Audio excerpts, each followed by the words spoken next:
الرقاق المصري بالسمنة البلدي حاجة كده في حتة تانية خالص.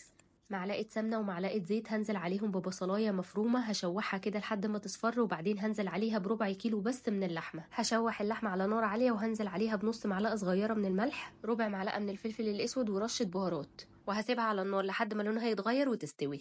السر بقى في ظبطة الرقاق هو السمنة لازم تبقى نوع جيد جدا وتبقى كميتها كويسة كده عشان يورق معانا. عندي هنا رقاق طري، ممكن تستخدموا كمان الناشف لو حابينه، وبيتعمل بنفس الطريقة ما فيهاش اي اختلاف خالص.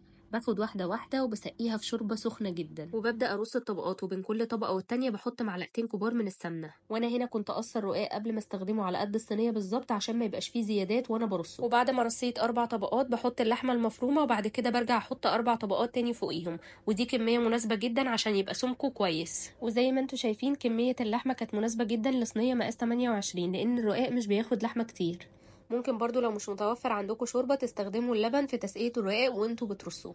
بعد ما بخلص رص كل الطبقات بحطه في الفرن، بيكون سخن جدا، بياخد تقريبا معايا تلت ساعة على الوش الواحد، وبرفع كده جزء بالمعلقة عشان اشوف استوى ولا لا.